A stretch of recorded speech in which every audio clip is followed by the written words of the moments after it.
Quando a gente fala de universo de automação, nós estamos falando de você ter dentro da logística o uso aí de máquinas, de equipamentos, de sistemas que permitem com que o processo de trabalho ele se torne algo automático, algo mais rápido ou mais fácil aí de se trabalhar.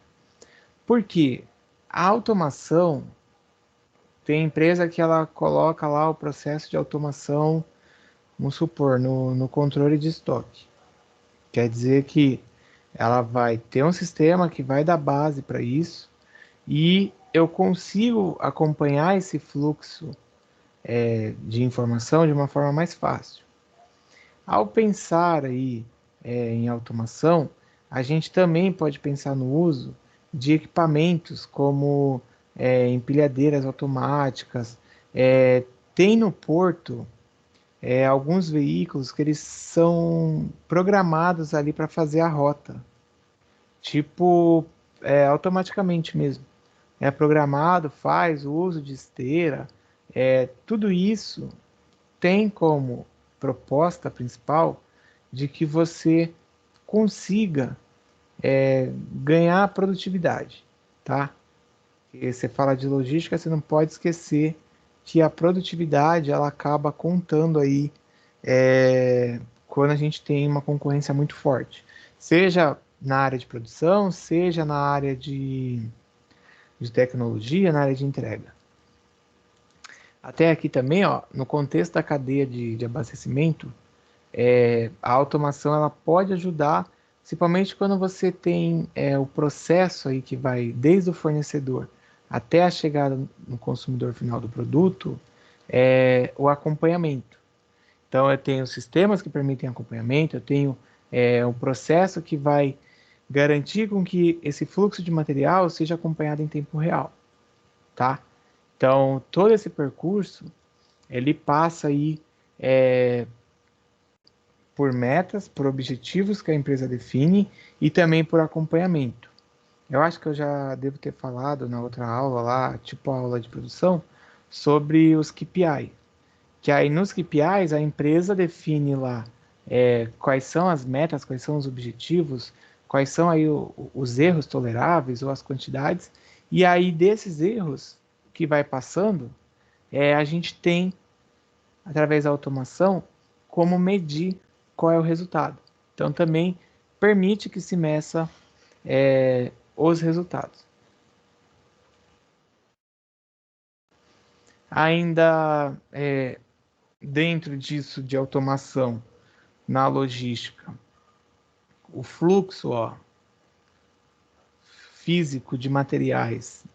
Quando você começa a buscar soluções automatizadas, você tem um controle melhor e aí cada empresa vai ter um nível mais avançado ou não de automação, dependendo do seu poder financeiro, do seu capital. Às vezes tem coisa que na aula de TI, por exemplo, a gente mostra. Aí o aluno fala que lá na empresa dele tem. Aí quando você vai ver qual é a empresa que ele trabalha numa empresa que detém uma grande parcela no porto. Aí, né, se a gente tem uma empresa que detém uma grande parcela no porto lá de movimentação, é claro que a empresa vai ter recurso, dinheiro para ela não é tão problema, uma vez que você traga maior retorno, maior rentabilidade. Eu lembro, ó, faz tempo, hein, na primeira vez que eu fui no porto em Buenos Aires, esqueci o nome do porto lá, mas já tinham veículos automatizados, automáticos, que faziam movimentação de carga. Tinha tipo é, levando o container de um lado para o outro. E isso não é uma coisa, oh meu Deus, é o futuro chegando. Acho que é o Bradesco agora que está colocando lá os Jetsons, né?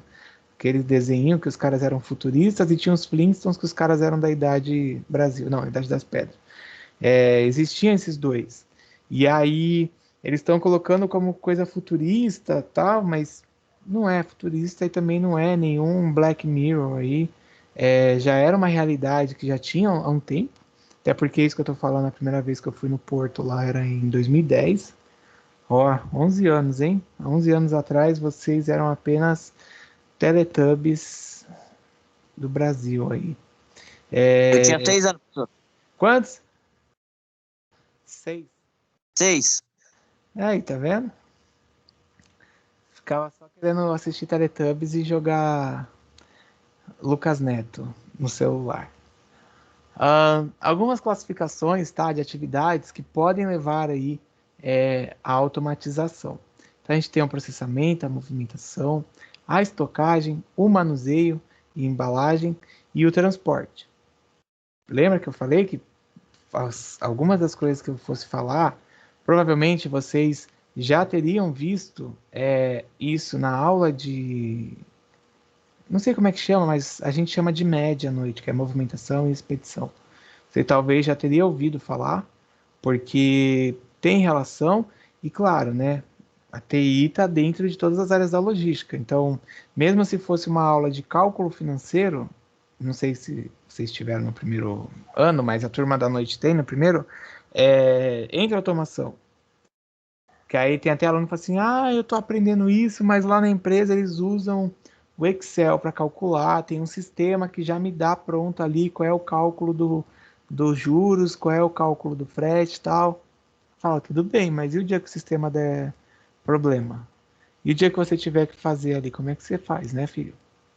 Então, apesar de você ter aí toda essa importância da automação, mas se você não tiver alguém que saiba realmente como fazer, não adianta. Porque aí você vai ficar na mão, vai ficar esperando o sistema, vai parar toda a operação e aí já complica a vida, né? Então, dentro da movimentação de materiais, nós temos aí alguns equipamentos que são usados também para a movimentação. Aqui na sequência, depois vai ter uma foto aí que eu coloco de cada um, tá? Tem o AGV, que é o veículo automaticamente guiado. As empilhadeiras também automaticamente guiadas. Monovia eletrificado. Vocês vão ver todos eles aqui. Transportadores contínuos. Sistema de sortimento e de redistribuição automático e de carregamento de veículo automático. Por que que tem relação de eu pensar, tipo, mas eu estou falando de material que está ali, que tem que ser movimentado, mas por que que eu vou automatizar? Para ganhar tempo.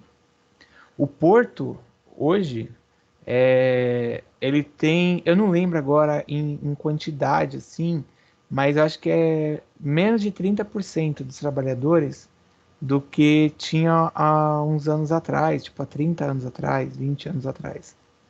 E aí o Porto era o maior empregador, muita gente tinha a possibilidade de trabalhar no Porto. Hoje mudou, porque o trabalho do cara não é mais ficar lá, pega o saco de açúcar, pega lá a saca de café, a de soja e carrega de um lado para o outro tal. Mudou. Ao invés de você ter a figura de milhares de trabalhadores lá para poder carregar o navio, você tem poucos trabalhadores e você tem o uso aí de máquinas, de equipamentos. E esses equipamentos são programados lá em Santos. Tem um tipo de um instituto, esqueci como é que chama agora, mas não sei se é ICAP. Eu sei que é um instituto voltado de capacitação para o Porto. Que tem um amigo meu que até morava aqui no Boqueirão, e ele hoje trabalha na Santos Brasil, e ele mora no Guarujá, né? Tá morando no Guarujá já tem uns anos, e ele fez o curso para controlador de pátio, de container, né? Então ele entrou lá na primeira empresa tal, e aí eu sei que ele já trocou, ele estava na Libra, ó, quem conhece a Libra sabe que a Libra é uma empresa grande, aí, um terminal importante em Santos, e ele mudou para outra.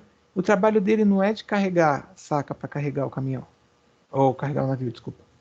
O trabalho dele é de acompanhar o processo, de organizar. Então, até aquela mudança, né? De novo, aquilo que eu falei da aula, da revolução aí industrial que a Helena falou que viu essa semana aí, é mais você aplicar aquele conhecimento do que você aplicar a força. E a automação, ela é isso, tipo, você aplica o conhecimento em cima aí desses tipos de veículo ou de controle lá, e aí você acaba aumentando a produtividade. Aí ele fala assim, mas tem menos pessoas, então eu tenho mais produtividade? Sim, porque eu tenho empregado aí os equipamentos, tá? Depois, se eu achar o vídeo, eu vou mostrar para vocês. Tem um vídeo mostrando na prática o cara movimentando o container lá de cima, lá da grua. Ele tá lá, tal, aí vai. Você olha, tipo, parece um joystick de videogame, assim, daquele Atari antigo. O cara vai lá, ele tá monitorando, pá, e tudo de vidro embaixo, né? E aí ele vai, pega o container, leva o container até lá o navio, solta o container. Então, todo esse processo automatizado, ele gera resultado muito mais rápido. Então, o tempo que se demorava antes para você, é, tipo, carregar o navio, a movimentação lá, hoje em dia, já drasticamente tudo porque a velocidade que eles movimentam esse container acaba aí gerando produtividade. Aí, quanto mais produtivo é um porto, melhor a sua movimentação e aí fica um trabalho muito mais produtivo. Deixa eu falar desse. Então, o AGV aí, ele vai acabar se deslocando aqui pelo chão, então ele vai de um ponto ao outro, ao computador com a programação que faz, ele acaba levando aí os equipamentos, os materiais que são necessários. Outro, que é a empilhadora aí, guiada automaticamente, ela vai fazer de forma vertical, tá? Mas também ela circula pelas áreas, então quando fala, né, vertical, não esquece que é em pé, apesar de ter ficado torto, mas é em pé reto, tá? Para não tombar. E o horizontal aí, deitado, então, tipo, vai de um lado para o outro e vai para cima e para baixo. Se eu tenho já o pátio ali ou o armazém organizado, e aí eu consigo colocar no computador, eu já consigo programar qual é aí o caminho que vai fazer, tá? Tem muitas que tem sensor. É igual, sabe aqueles carrinhos chato que as crianças ficam lá no shopping, no Litoral Plaza, que o cara fala assim, não, pode deixar que se tiver uma mureta ou alguém, o carrinho para porque tem sensor. Eles também têm sensor, mas funciona, porque o do shopping eu já vi essa semana que passou, eu passei no shopping e o menino meteu o carrinho na coluna lá. Mas esse daqui realmente funciona, até porque se você, dependendo se for uma carga frágil, programou ali, teve um obstáculo que não estava previsto e bateu, acaba aí já perdendo a carga, né? Ó, a monovia é eletrificada, então no porto a gente tem que ela aqui, ó, no gancho, acaba levando aí de um ponto a outro, tá? Eu já perguntei se vocês já foram de escuna no Porto de Santos ou não? Ou eu já falei que eu já levei os alunos? Eu já fui, eu fui com a Marimex. Num programa lá que a Tribuna fazia, né? Junto com a Marimex. Isso, foi Por muito dentro. legal. Inclusive, foi nesse dia que eu descobri que eu queria trabalhar no Porto. Que se você descobriu, É. ó, bacana. Então acho que só você foi. Porque quando você passa lá pelo Porto, a Raquel aí que já foi, você já deve ter visto aí um parecido com esse aqui, né, o Raquel? Com esse aqui de baixo, aqui, ó, da esquerda. Uhum. Porque lá tem nos terminais. E aí, o grande ponto, assim, é porque você ganha na produtividade, o navio encosta, aí o navio tem aí o processo de carregamento ou de descarregamento muito mais rápido. E claro que isso daí, o Porto de Santos ainda não é pensando assim, nível mundial, Porto de Hong Kong, Porto lá de Roterdã, então nem se fale, né? Mas Porto de Santos tem resultados aí bons, mas poderia ser melhor diante dessa. Quanto mais automatização. Tranquilo, valeu, Raquel. E tá acabando já, viu, Volsky, para você não fugir. Tô de olho em você aqui nos participantes. Outra coisa que também até tem no Porto, tá? São aí os transportadores contínuos.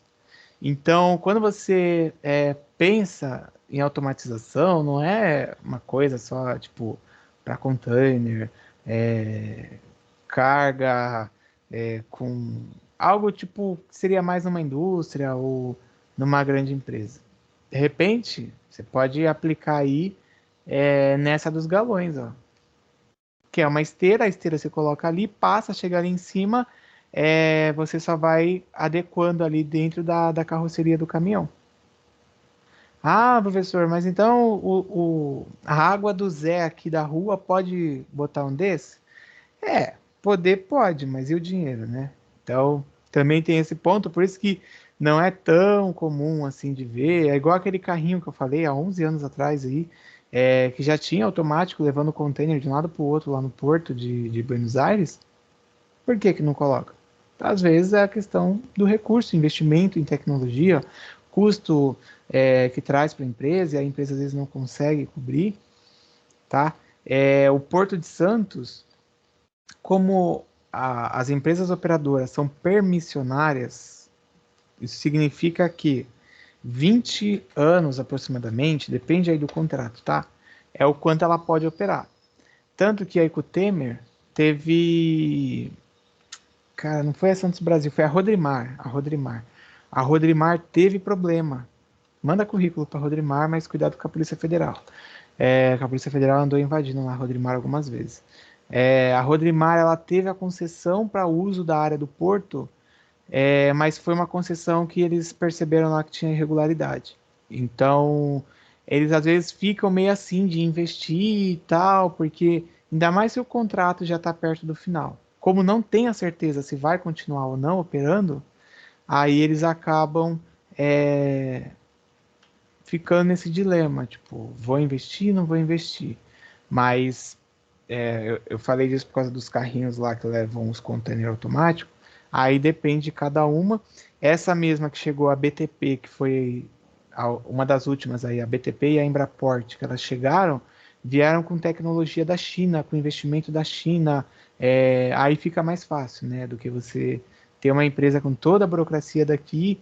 Eu lembro que na época da instalação chegaram navios carregando equipamentos que iam estruturar esse terminal, tá? Porque é muito mais avançado esse processo de automatização lá desses caras. Já anota o nome das empresas aí, né, Raquel, para mandar currículo aí. Já falei de várias, Santos Brasil, a BTP, a Embraport. Ó, eu tô escrevendo aí. Tem alunos nossos aí que foram da noite, não daqui, mas de São Vicente, que trabalham lá. O sistema de sortimento, olha, isso aqui talvez na parte de fábrica, vocês tenham visto algum vídeo de separação, porque tá aqui, ele vai, ele direciona, né? Ó, o caminho tá aqui é direcionado e aí o próprio sistema ou algumas empresas elas mantêm colaboradores também, apesar de vocês verem aqui nenhuma das duas fotos ter colaborador, mas algumas empresas mantêm para que o cara ele fique acompanhando se está dando certo ou não.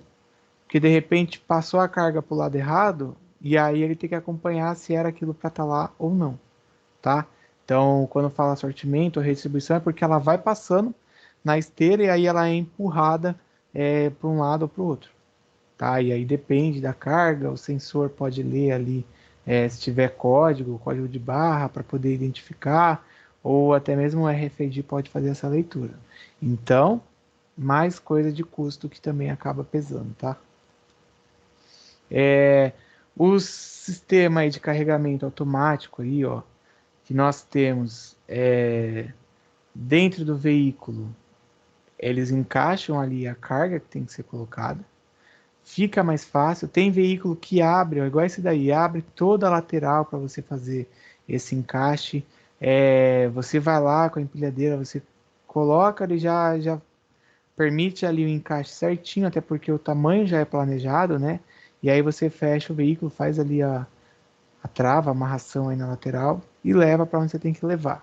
São alguns exemplos aí que nós temos quanto a essa questão do uso da automatização e aí dentro do porto também. Ah, a Raquel botou foto aí, gente. Ah, eu tenho foto com os alunos daqui, alunos do ângulo. Eu dava aula no ângulo, eu levei eles também, que o ângulo tinha uma matéria lá que tinha relação com coisa do porto. E também, ó, esse terminal que você mandou foto na Ponta da Praia, acho que é o 37 ali, né? 37, 38. Ó, tem até um trenzinho da Rumo passando lá atrás lá. Às vezes quando eu ia de navio, aí passava ali, aí você conseguia pegar dos dois lados, porque esse lado é o lado de Santos, mas o lado atrás, onde você colocou a foto, é o lado do Guarujá. Então tem parte do terminal de fertilizante, tem parte do palafitas, né, favelas, ocupações, que a prefeitura está até querendo expandir o porto lá no Guarujá, mas tem que remover as famílias de lá. Até aí, tudo bem? Vocês mal falaram, só me ouviram. Diego Freitas de Carvalho, Débora Souza Caldas, Gustavo Félix, tão triste porque eu mostrei o mapa mental de vocês. Felipe, que não fez o mapa mental. A Nayara, que entrou e saiu. Eu vou marcar um arroba aqui. Volta, Nayara. Sim, tudo bem? Tudo bem, Vitor, professor. Eu só fiquei triste que meu mapa mental ficou tudo torto. Eu tô bem. o Teams. Quando eu, na verdade foi o PowerPoint. Quando eu copiei de um lado para o outro, eu coloquei o PowerPoint me quebrou ali nessa, tá? Mas tudo bem, desculpe. Bom, vou falar da última parte então, que é do código de barra. É pequeno aqui essa parte do código de barra. E até porque depois, na próxima semana, eu vou deixar para vocês trabalharem aí um vídeo com o texto. E um detalhe que temos mais 2 aulas depois de hoje, né? Então, 18 e 25. E aí, praticamente, eu acho que dia 2 já estaremos no recesso. Mas eu sei que dia 25 ali as notas vão fechar, tá? E aí eu vou postar aí como é que tá a situação de vocês também, para que fiquem sabendo. Não, Vinícius, seu mapa mental tá no PowerPoint completo aqui, eu vi. Se você quiser, eu posto aqui o PowerPoint para a turma poder ver. Tá bem? Ó, código de barras. O código de barras, ele é aí uma forma, né, através dos números, que ele gera aquelas linhazinhas e isso facilita na captura ou na leitura do que se refere àquele item, tá? Tem esse site aí do EAN Brasil, porque o código de barras ele é chamado aí de EAN, que é a forma aí, a tecnologia que se é usada. Todos os produtos que recebem o código de barras, eles têm, e esse site do EAN Brasil está dando bug, eles têm por objetivo de você identificar de forma mais fácil do que é que se trata o produto, tá? Ele é um código internacional. Quando a gente fala até de automatização, para você localizar mais fácil aí os itens, usar carrinhos ou coisa do tipo, o EAN, de forma internacional aí, ele tem um padrão, tá? Olha aí, se vocês têm alguma coisa perto aí de vocês, que tenha código de barras. O que eu tenho mais perto, cara, tem o meu livro aqui, ó, que tá aqui do lado aqui, ó, deixa eu pegar. Porque o livro também tem código de barra. Ai, pronto. Percebam que no código de barras, ele começa com 789. Alguém pegou aí? Então corre lá, pega lá na cozinha, pede pra Meu é um mãe. lápis. Começa no Hã? 079. 789? Não, 079. Então ele não veio daqui, não. Ah, então O meu provavelmente. começa com 789. Então eu ia falar, provavelmente esse seu lápis, ele foi produzido na China. Eu vou ver se eu Acho acho que aqui sim. o código do EAN da China, mas provavelmente ele foi produzido na China, mas o do Brasil é 789. Então, toda vez que vocês verem o código que não segue essa padronização aqui, muito provável é porque esse item é de outro país, tá? Brasil 789. O que significa? Cada item desses, ele vai levar aí, na hora de formar aquele desenho do código de barras tal, a indicação de qual é o país que criou, qual foi o país ou qual é a origem, porque depois da indicação desses 3 primeiros números, 7500, Vinícius, depois da indicação inicial dos números, Aí ele tem, é como se fosse um aprofundamento ou um detalhamento que os 3 números são indicação do país, indo mais adentro, né? Tipo, voltando assim, você tem a indicação da empresa, você tem a indicação de qual é o tipo de produto, você tem a indicação do dígito ali que dá a destinação àquele produto daquela empresa. Por isso que há uma pequena oscilação em cada um dos códigos de barra, tá? Quando eu falo oscilação, eu estou falando oscilação no desenho aqui que vem do código de barra. Porque às vezes a gente olha de longe e parece igual. É igual um código de barra para pagar um boleto. Mas aí quando você olha mais aproximado, tem uns que são mais fininhos, ó. Tem outros que são 2 juntinhos que mal dá para perceber. Às vezes tem um código aqui que está mais forte, um do lado que está fininho, que parece uma coisa só. A ideia principal da gente trabalhar com o código de barra é que o leitor óptico, quando ele ticar ali, né, que fizer aquele barulhinho do pup, que você já saiba o sistema, né, ele já saiba qual é o item aí na hora de cobrar, tá? Não sei, pode ser, ô Vinícius, que seja, porque a empresa que fabrica, né, é uma empresa estrangeira, não é? A Unilever que fabrica. Agora, porque você olha no mercado, a maioria das coisas ou é Unilever ou é P&G, que são as dominadoras, as multitransnacionais aí. Com o avanço da informática, a tecnologia do código de barras aí, ela vem também trazendo a automatização, tá? Então, permitindo a entrada de dados, evitando erro. Imagina no supermercado, essa semana eu passei, foi bem rápido assim, no açaí, ali do Glória, e, gente, tava uma fila tão grande, sorte que eu fui pegar 2 negócios só, que era caixa rápido. Imagina se a pessoa que está lá no caixa tivesse que digitar todos os números. Às vezes já acontece, né? Principalmente quando tá molhado, que o código não pega, ou sei lá. Aí a pessoa tem que ir lá e ficar digitando um por um. Mas imagina fazer isso na compra de todo mundo em todos os itens. Você ia ter ali um gargalo muito maior. Quando eu falo gargalo, vocês entendem, né? Então, ao usar aí o código de barras, claro que isso aqui, como não é novo, já é uma prática, e a gente até já falou que o RFID vem para trazer aí um outro panorama, tá? Mas ao usar o código de barras, a gente consegue ter uma automatização e ter uma identificação mais fácil. E ele é mais barato, tá? Na indústria, por exemplo, o código de barras ele tem a importância para classificar e separar os itens.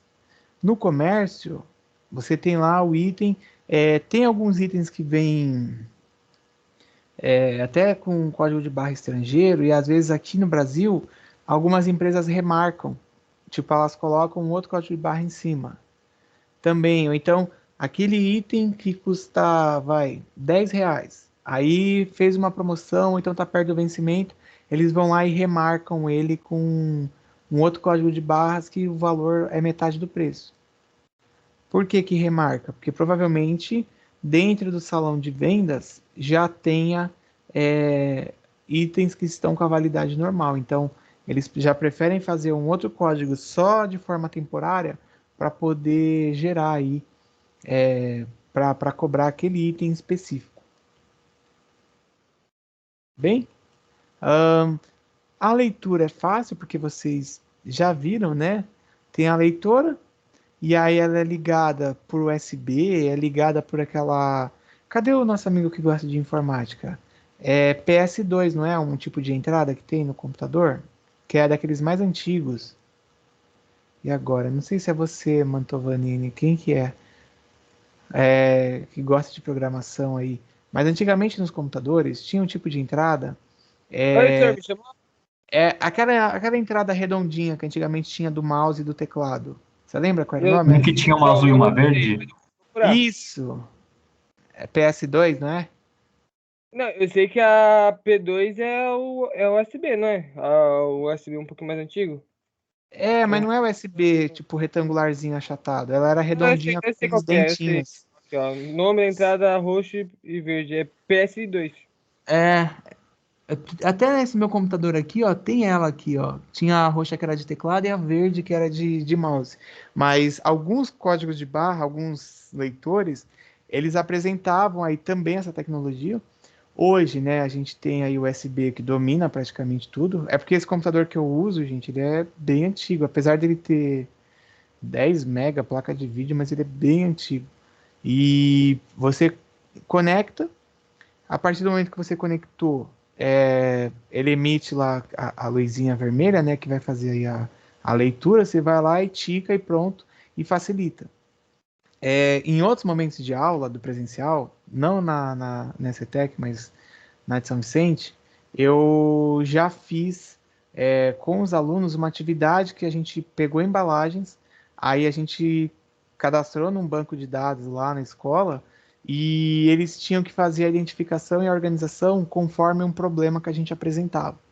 Então eles usavam esse leitor e não foi caro comprar na época, não sei se foi R$ 80, aí a PM comprou lá e mais conectando no computador, porque a gente tinha um laboratório que era para logística usar. E aí ficava muito bacana, porque o pessoal conseguia ver como é que faria um controle de estoque, e é muito interessante porque às vezes ele vai trabalhar e ele encontra isso dentro de um armazém, dentro de um estoque. Tinha um aluno que trabalhava na clínica, acho que é Padre Anchieta o nome, que é lá em São Vicente. Fizeram até o TCC sobre essa clínica. E eles não, dentro do estoque, eles usavam um controle manual. Aí tinha que fazer saída. Aí qual era o problema? Eles anotavam em papéis aleatórios. Só que esses papéis eram perdidos, então não era dada a saída daquele item que precisava. Com a proposta do TCC, acho que era um grupo de 2015 ou 2016 que eu orientei esse grupo, acho que foi por aí, 16. Com a proposta do TCC, eles implantaram o controle do estoque de uma forma automatizada, então usando o computador e usando o código de barra, porque todos os itens vinham com código, e aí ele ia lá com o leitor, porque eles acabaram comprando para a empresa, ticavam os códigos e aí dava a baixa no sistema. Então, dá para vocês entenderem assim, de uma forma até bem simples, que essa importância e a facilitação aí que você tem do uso, até por questão do custo, né? Que não é igual você implantar o RFID, que vai acabar aumentando aí bastante o valor. Pergunta, Alexandre. Pietra, que chegou quase agora. Tô sussa, professor. Que bom que você está aí. Pietra, tudo bem? Meu primo.